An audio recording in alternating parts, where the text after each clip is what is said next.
গল্পের নাম সৎ পথের আলো। পর্ব ১।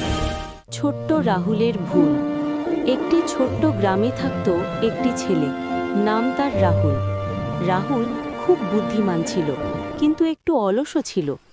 একদিন স্কুলে শিক্ষক বললেন, কাল সবাইকে নিজের হাতে করা কাজ জমা দিতে হবে। রাহুল কাজ শুরু করল না। সে ভাবল, বন্ধু অরুণের খাতা দেখে লিখে নিলেই হবে। পরের দিন রাহুল সত্যিই অরুণের কাজ নকল করে জমা দিল। শিক্ষক কিছু বললেন না, শুধু রাহুলের দিকে তাকিয়ে মৃদু হাসলেন। রাহুলের মনটা কিন্তু অদ্ভুতভাবে ভারী লাগছিল। পর্ব ১-এর ইঙ্গিত। ভুল করলে অনেক সময় সঙ্গে সঙ্গে শাস্তি আসে না, কিন্তু মন নিজের ভুল ঠিকই বুঝতে পারে। পর্ব ২। সত্যের মুখোমুখি রাহুল। পরের দিন স্কুলে শিক্ষক সবাইকে ডেকে বললেন, আজ তোমরা নিজের কাজ নিয়ে কথা বলবে।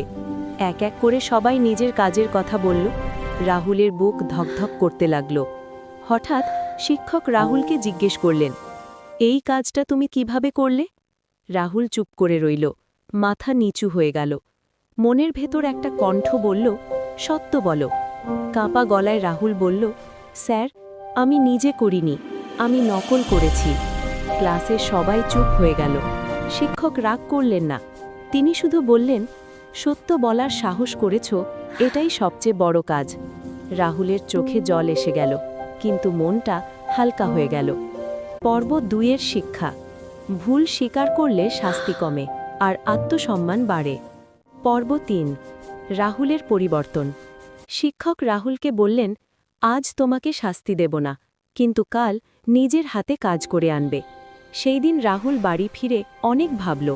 সে ঠিক করল আর কখনো নকল করবে না। পরের দিন সে নিজে নিজে বসে কাজ করল। ভুল হলো, আবার ঠিক করল।